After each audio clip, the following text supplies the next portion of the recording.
আল্লাহ তাআলা তোমার অমুক বান্দাটা মারা গেছে, তার সারা জীবনের গুনাহকে ক্ষমা করে দাও, তাকে আল্লাহ পাক আল্লাহ তাআলা তুমি তোমার দয়ার জান্নাত দিয়ে দাও। আল্লাহ এই পাগল পাগল হয়ে মাথা খারাপ হয়ে গেছে, সারা জীবন নামাজ পড়ে, সারা জীবন মসজিদে যায়, মানুষদের রাত্রি মুসলমানদের ওরা সারা জীবন ঘুষ খেয়ে সুদ খেয়েছে, আর তার বলছে আল্লাহ তুমি জানো তো মাথা খারাপ হয়ে গেছে। উল্টো দোয়া হচ্ছে। আল্লাহ নবী বিশ্ব নবী জনাব মুহাম্মদুর রাসূলুল্লাহ সাল্লাল্লাহু আলাইহি ওয়াসাল্লামের চাচা আবু তালিব যখন মারা যাচ্ছে, আবু তালিব আল্লাহ নবীকে অনেক কষ্ট করে, অনেক ভালোবেসে, অনেক মহব্বত করে লালন পালন করেছিল। বিশ্ব নবীকে কেউ কোনোদিন কষ্ট দিতে পারবে না, এইরকম একজন পুরো গার্জিয়ান হিসাবে আল্লাহ নবীকে ছোট থেকে আল্লাহ নবীর চাচা আবু তালিব মানুষ করেছিল। আবু তালিব মারা যাচ্ছে, আল্লাহ নবী সাল্লাল্লাহু তাআলা আলাইহি ওয়াসাল্লাম আবু তালিবের কাছে গিয়ে বলছে, চাচা তুমি তো চলে যাবে দুনিয়া ছেড়ে, একবার আল্লাহর নামটা কালিমাটা পড়ে নাও, লা ইলাহা ইল্লাল্লাহু মুহাম্মাদুর রাসূলুল্লাহ। কি বলছে বিশ্ব নবী সাল্লাল্লাহু তাআলা আলাইহি ওয়াসাল্লাম আল্লাহর নবীর চাচা আবু তালিব শাহিদ আছে, আল্লাহর নবীকে কালিমার তালকিন করছে। হযরত বিশ্ব নবী যখন বললেন, আবু তালিব বলল, ভাই শোনো, আমি যদি এই সময় কালিমাটা পড়ে নিই তাহলে আমার গোত্রের লোকেরা বলবে যে আবু তালিব মরণের সময় ভাই বোন দিন গ্রহণ করে মারা গিয়েছে, সুতরাং আমি কালেমা পড়ব না। কে বলছে? চাচা আবু তালিব। না আমি কালেমা পড়ব না, আমি যদি কালেমা পড়ি তাহলে বলবে আমার গোত্রের যারা বলবে, বড় বড় লিডাররা বলবে যে আবু তালিব শেষে ভাইকে ধর্মগ্রহণ করে মারা গিয়েছে। আল্লাহ নবী চিন্তিত হয়ে গেলেন। আল্লাহ নবী দেখছেন আমার এত সহযোগিতা করেছে, এত আমার লালন পালন করেছে, এত আমার কষ্ট দুঃখ সব আমার চাচা আমার সব কিছু সামাল দিয়েছে, সেই চাচা বেঈমান হয়ে মারা যাবে। আল্লাহ নবী ঝরঝর করে কাঁদে। আল্লাহ নবী দোয়া করেন, রব্বুল আলামিন আল্লাহ পাক আল্লাহ তাআলা আমার চাচাকে তো কালিমাটা পড়ে নেয়, মুসলমানটা যেন হয়ে মারা যায়। আল্লাহ পাক এই দোয়াটা আপনার কাছে করি।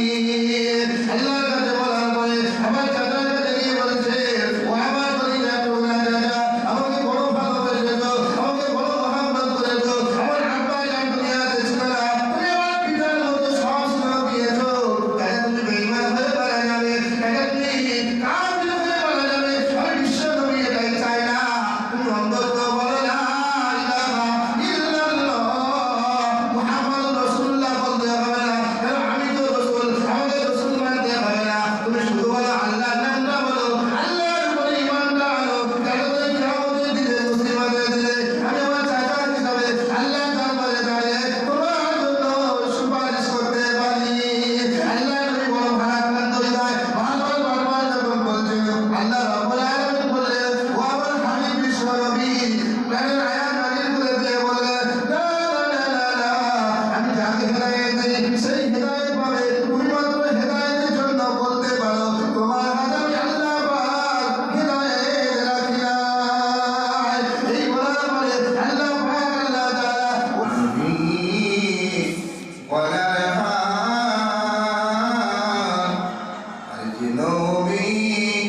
কিয়ামতের দিনে করবেন মোদের পার।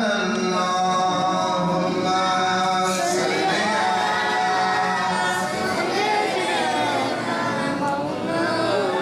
ওয়া আলা আলি সাইয়্যিদিনা। যে কথা বলছিলাম কিয়ামতের দিন বন্ধুগুলোর সাথে চলে যাবে।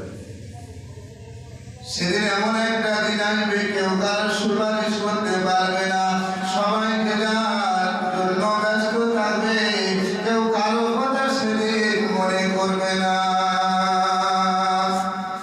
সমস্ত ফেরেশতারা লাইনে দাঁড়িয়ে যাবে, সমস্ত মানুষ লাইনে দাঁড়িয়ে যাবে, আল্লাহর সামনে কেউ সেদিন কথা বলার সাহস পাবে না। জিবরাইল ফেরেশতা ওয়া ইয়াউমা ইয়াকুমু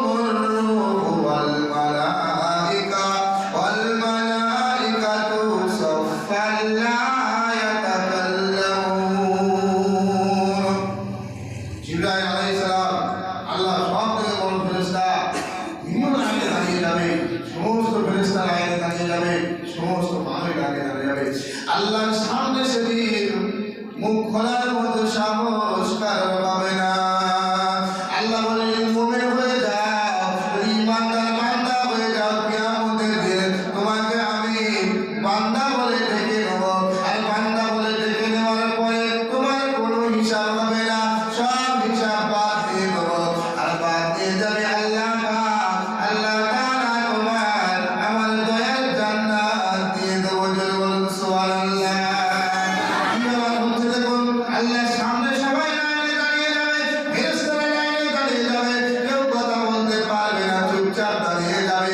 ওই মুসিবতের সময় সন্তান দূরে সরে চলে যাবে, বাপ দূরে সরে চলে যাবে, স্ত্রী বলবে আমার বিয়ে হয়নি। সেদিন মা যদি তার সন্তানকে দেখতে পায়, মা সন্তানের পিঠের উপরে দাঁড়াতেও কণ্ঠিত হবে না। এমন কঠিন অবস্থাতে আল্লাহ পাক আল্লাহ তাআলা বলছে আমার একদল বান্দাকে আমি সেদিন বান্দা বলে ডেকে নিয়ে বিনা হিসাবে জান্নাত দেবো। তারা কারা? আল্লাহ পাক বলছে ইয়া ইবাদি লা খাউফুন আলাইকুমুল ইয়াওমা ওয়া লা আনতুম তাহজানুন আল্লাযীনা আমানু বিআয়াতিনা ওয়া কানু মুসলিমিন। আল্লাহ পাক আল্লাহ তাআলা বলছেন আল্লাহ বান্দা বলে সেদিন ডাক দেবে। আল্লাহ বলছে আমার বান্দা হবে, তাদের সেদিন কোনো ভয় থাকবে না, কোনো চিন্তাও থাকবে না। আমি আল্লাহ পাক আল্লাহ তাআলা তাদেরকে আমার কাছে ডেকে নেব। আর ডেকে নিয়ে বলবো আল্লাযীনা আমানু বিআয়াতিনা। কাদের ডাক দেবে? আল্লাহ বলছে দুটো শব্দ দ্বারা মিলে আসবে, তাদেরকে ডেকে নেব। এক নম্বরে হলো আমার কুরআনুল কারীম মানতে হবে, শুনতে হবে, জানতে হবে, বুঝতে হবে। আর কুরআনের উপরে জীবন যাপন করতে হবে। আর ওয়া কানু বিআয়াতিনা মুসলিমিন। আর মুসলমান হয়ে আমি আল্লাহ পাক আল্লাহ তাআলা আমার কাছে আসতে হবে। তাহলে আমি আল্লাহ পাক সেদিন তাদেরকে বিনা হিসাবে জান্নাত দেবো। তাদের কোনো ভয় থাকবে না, কোনো চিন্তাও থাকবে না। আর আমরা মোরার পরে মুসলমান, আর মোরার আগে ইহুদি বেঈমান নাসারা খ্রিস্টান। কি ব্যাপারে বলছো কেন? মানুষ যখন মরে যায় বলে তাড়াতাড়ি গোসল দিয়ে দে, যে আর অপবিত্র রাখা যাবে না। কেন? মুসলমান মারা গেছে, মুসলমান কোনোদিন অপবিত্র থাকতে পারে না। পারে? মরে গেলে কি বলে মানুষ? তাড়াতাড়ি গোসল দিয়ে মরে গেছে লোকটা মুসলমান, একে অপবিত্র রাখা যাবে না। আর মরার পর মুসলমান কিরকম? মুসলমান মারা গিয়েছে, আগে জমানের নামাজটা পড়, তারপরে ঘুমাতে যাবে, কবরে শুইয়ে দেওয়া হবে। নামাজ পড়ে কবরে শোয়া হয় না, জানাজা না পড়ে শুয়ে দেয়। জানাজা পড়ে যায় কেন? মুসলমান নামাজ না পড়ে ঘুমাতে যায় না। তাহলে মরে যাওয়ার পরে মুসলমান নামাজ জানাজা না দিয়ে তাকে কবরে শোয়ানো হয় না। আর জীবিত মুসলমান সব ভরে জীবনে মসজিদে আসে না। তাহলে মরার পরে আমরা মুসলমান, আর জীবিত অবস্থায় মুসলমান হতে পারলাম না। আল্লাহ পাক বলেন ইয়া আইয়ুহাল্লাযীনা আমানু তাকুল্লাহা হাক্কা তুকাতিহি ওয়া লা তামুতুন্না ইল্লা ওয়া আনতুম মুসলিমুন। আল্লাহ বলেন হে ইমানদার বান্দারা, তোমরা অতক্ষণ পর্যন্ত মৃত্যুবরণ করো না যতক্ষণ পর্যন্ত না পরিপূর্ণ মুসলমান না হও। আমরা মরার আগে মুসলমান হতে পারলাম না, মুসলমানের আগে আমরা কিছু পারিনি। আজ মরার পরে বলছে মুসলমান মরে গেলে ঘর করে শোয়া, মুসলমান মরে গেলে রাতে নামাজ থেকে দূর কর, পরিষ্কার কর, মুসলমান মরে গেছে জানাজা পড়ে কবরে শোয়া। আগে কি বলছে? কবরে শুয়ে বিসমিল্লাহি ওয়া আলা মিল্লাতি রাসূলিল্লাহ। সারা জীবন নামাজ পড়েনি, দাঁড়িয়ে লাগেনি, সারা জীবন বেঈমানি করেছে, মানুষের ফাঁকি দিয়েছে, সারা জীবন মুনাফিকি করেছে। আর মরণের পরে আমরা কবরে শুয়ে দেওয়ার সময় বলছি বিসমিল্লাহি ওয়া আলা মিল্লাতি রাসূলিল্লাহ।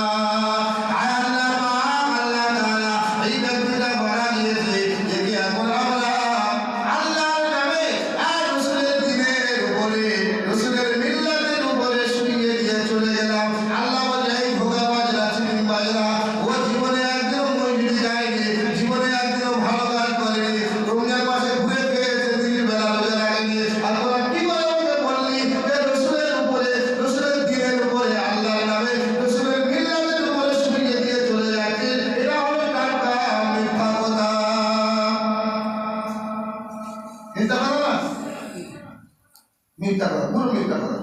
কাগজে বলে যাবে যে আল্লাহ দিনের বলেছিল, রসুলের সুন্নাতের বলেছিল, রসুলের পুরো জীবন যাপনের উপরে সারা জীবন যাপন করেছে। কাগজে ভাবে বলা হবে যে ওয়ালা বিসমিল্লাহি ওয়ালা মিল্লাতি রাসূলিল্লাহ। আয় আল্লাহ পাক আল্লাহ তাআলা এই মানুষটা সারা জীবন আল্লাহ দিনের উপরে ছিল, ইসলামের উপরে ছিল, কোরআনের উপরে ছিল। এই মানুষটাকে আমরা আল্লাহর নামে আর বিশ্ব নবীর মিল্লাতের উপরে শুইয়ে দিয়ে চলে গেলাম। তখন এই কথাটা বাস্তব হবে। টাকা মনে হবে মারা যায়, মুসলমান যখন সব এক জায়গায় হয়, ভাইয়ের বাড়ি মরে গেলে দোয়া করে না? কি দোয়া করে? দোয়া করছে আল্লাহ এই ব্যক্তিকে তুমি জান্নাত দিও, এই ব্যক্তিকে হাসরের ময়দানে যেন কষ্ট না হয়, আর এই ব্যক্তির সমস্ত জীবনের গুনাহগুলো আল্লাহ মাফ করে দিও। কার বলছে? যে জীবনে নামাজ পড়ে। আর ইসলামের শত্রু ছিল মুসলমানদের দেখেরা, টুপিওয়ালা দাড়িওয়ালা, নামাজীদের দেখেরা, মাদ্রাসাদের দেখেরা, মসজিদের দেখেরা। তার বলছে আল্লাহ তার সব গুনাহ ক্ষমা করে দাও। আজকে সারা জীবন সুদ খেয়েছে আর ঘুষ খেয়েছে, ইমান তার মধ্যে ছিল কি আল্লাহ ভালো জানেন। তার কর্ম এরকম। আসে মরে গেছে, আমরা দোয়া করছি আল্লাহ পাক আল্লাহ তাআলা তোমার অমুক বান্দাটা মারা গেছে, তার সারা জীবনের গুনাহকে ক্ষমা করে দাও। তাকে আল্লাহ পাক আল্লাহ তাআলা তুমি তোমার দয়ার জান্নাত দিয়ে দাও। আল্লাহ রে পাগল পাগল হয়ে গেছে, মাথা খারাপ হয়ে গেছে। সারা জীবন নামাজ পড়ে, সারা জীবন মসজিদে যায়, মানুষদের রাত ছিল, মুসলমানদের ওরা সারা জীবন ঘুষ খেয়েছে, সুদ খেয়েছে, আর তার বলছে আল্লাহ তুমি জানো তো মাথা খারাপ হয়ে গেছে। উল্টো দোয়া হচ্ছে। আল্লাহ নবী বিশ্ব নবী জনাব মুহাম্মদুর রাসূলুল্লাহ সাল্লাল্লাহু আলাইহি ওয়াসাল্লামের চাচা আবু তালিব যখন মারা যাচ্ছে, আবু তালিব আল্লাহর নবীকে অনেক কষ্ট করে, অনেক ভালোবেসে, অনেক মহব্বত করে লালন পালন করেছিল।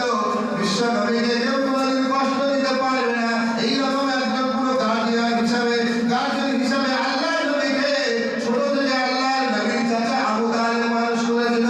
আবু তালিব মারা যাচ্ছে, আল্লাহর নবী সাল্লাল্লাহু তাআলা আলাইহি ওয়াসাল্লাম আবু তালিবের কাছে গিয়ে বলছে চাচা তুমি তো চলে যাবে দুনিয়া ছেড়ে, একবার আল্লাহর নামটা কালিমাটা পড়ে নাও, লা ইলাহা ইল্লাল্লাহু মুহাম্মাদুর রাসূলুল্লাহ।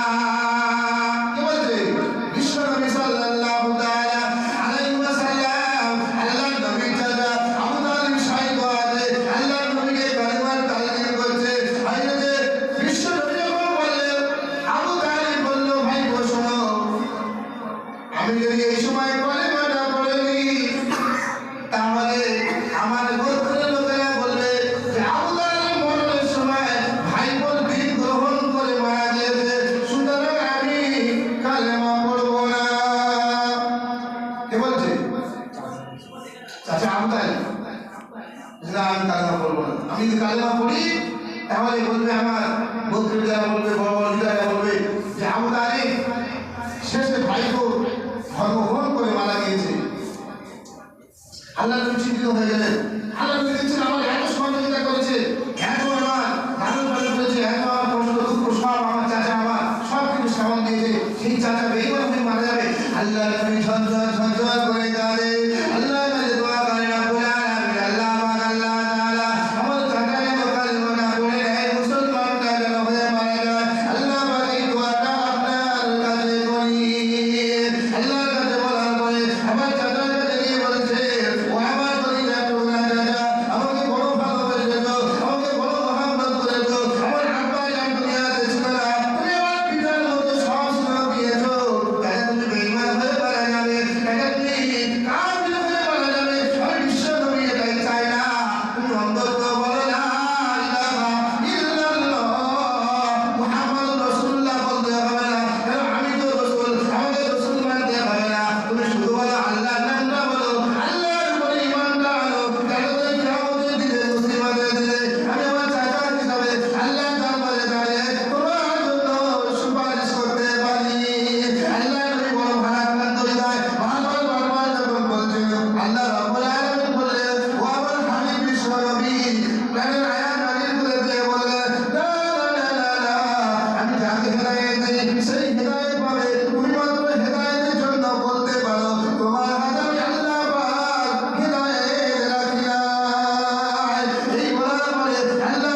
হৃদায়ত পাবে, তোমার হাতে হৃদায়ত নেই। চাচা কালেমা পড়লো না, বেঈমান হয়ে মারা গেল। আল্লাহ নবী বলেছেন কিন্তু বা চাচা খবর দেওয়া হবে, চাচা খবর দেওয়া হবে, চাচার খবর দেওয়া, খবর সম্পন্ন করা হয়ে গেল। আল্লাহ নবী বিশ্ব নবী চাচার খবরে তারা দাঁড়িয়ে ঝরঝর ঝরঝর করে গেলে, ও রব্বুল আলামিন আল্লাহ আল্লাহ তাআলা আমার চাচা উঠানি আমাকে অনেক কষ্ট করে লালন পালন করেছে, সেই চাচা আজ মরে গিয়েছে। ও রব্বুল আলামিন আল্লাহ আল্লাহ তাআলা আমার চাচা জীবনের সমস্ত গুনাহগুলোকে তুমি ক্ষমা করে দাও, আমার চাচাকে তুমি মাফ করে দাও। এই বলে আল্লাহ নবী যখন হাত তুলে ঝরঝর ঝরঝর করে গেলে, আল্লাহ পাক আল্লাহ তাআলা ওই সময় জিবরাইল আলাইহিস সালাতু ওয়াস সালামকে পাঠিয়ে দিয়ে বললেন, মা কানা লিন-নবী ওয়াল্লাযীনা আমানু আন ইস্তাগফিরু লিল-মুশরিকিনা ওয়ালাউ কানু উলি কুরবা মিন বা'দি মা তাবায়্যানা লাহুম আন্নাহুম আসহাবুল জাহিম। টাকার জন্য বড় হৃদয় করে ঝরঝর ঝরঝর করে গেলে আল্লাহর কাছে দোয়া করে, আল্লাহ পাক আল্লাহ তাআলা ডাইরেক্ট উন্নতি করে দেন। জিবরাইল আলাইহিস সালাম বলেন, ইয়া রাসূলুল্লাহ হাবিবাল্লাহ, আল্লাহ পাক আমাকে এখনই পাঠিয়ে দিয়েছে কোন নবীর জন্য, কোন মুমিন বান্দার জন্য, কোন মুশরিক, কোন বেঈমান, কোন কাফিরের জন্য দোয়া করা যাবে না। এই মুহূর্তে আপনি হাত নামিয়ে দিন, এই মুহূর্তে আপনি আল্লাহর কাছে ওই কথাগুলো বলা বন্ধ করুন, এটা নবীদের জন্য শোভা পায় না। আল্লাহ নবী বিশ্বনবী সাল্লাল্লাহু আলাইহি ওয়াসাল্লাম হাত নামিয়ে দিলেন, আর চাচার জন্য দোয়া করতে পারলেন না। বড় কষ্ট, ভারাক্রান্ত হৃদয় নিয়ে বিশ্বনবী সাল্লাল্লাহু আলাইহি ওয়াসাল্লাম চলে গেলেন। কেন? চাচা ঈমান গ্রহণ করেনি, মারা গিয়েছে, মুশরিক হয়ে, বেঈমান হয়ে, মুনাফিক হয়ে মারা গিয়েছে।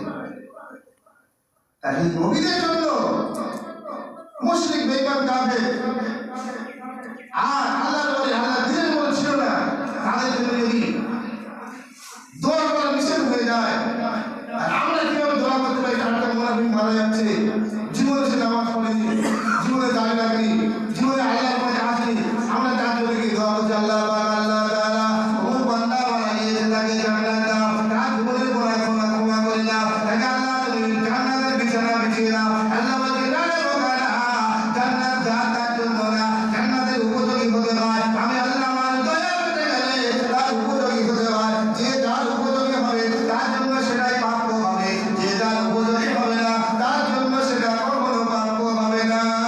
এটা একেবারে উল্টো দোয়া। সেই জন্য করে আল্লাহ কুরআন কারীমের ভিতরে বিশ্বনবী সাল্লাল্লাহু তাআলা আলাইহি ওয়াসাল্লামকে দিয়ে মানুষকে শিক্ষা দিয়েছেন।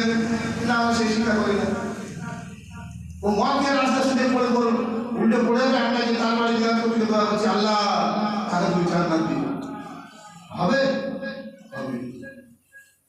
সেই জন্য করে আমরা আল্লাহ পাক বলে তোমরা পরিপূর্ণ ইসলামের ভিতরে দাখিল করো, আর শয়তানের পদাঙ্ক অনুসরণ করো না, আর মুসলমান হয়ে আমার কাছে আসবে, আর মুসলমান না হয়ে মরবে না। মুসলমান না হয়ে মরলে বড় সমস্যা, আর মুসলমান হয়ে মরলে আল্লাহ পাক বললেন, মুসলমান যদি হয়ে আসো, ইমানদার বান্দা যদি হয়ে আসো, কিয়ামতের দিন বান্দা বলে ডেকে নেব, হিসাব নেব না, বিনা হিসাবে জান্নাত দেবো। তখন সবাই অস্থির হয়ে যাবে, তখন সবাই সবার জন্য পাগল হয়ে যাবে, যে আমার কি হবে, আমার কি হবে, কিয়ামত শুরু হয়ে যাবে। ছেলে যখন তার পিতার চিনবে না, পিতা যখন ছেলের চিনবে না, দূরে সরে চলে যাবে, বন্ধু যখন বন্ধু হবে না, বন্ধু দূরে সরে চলে যাবে। সেই সময় আল্লাহ পাক আল্লাহ তাআলা ওই মুসিবতের দিনে, ওই সংকটের দিনে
মরার পরে মুসলমান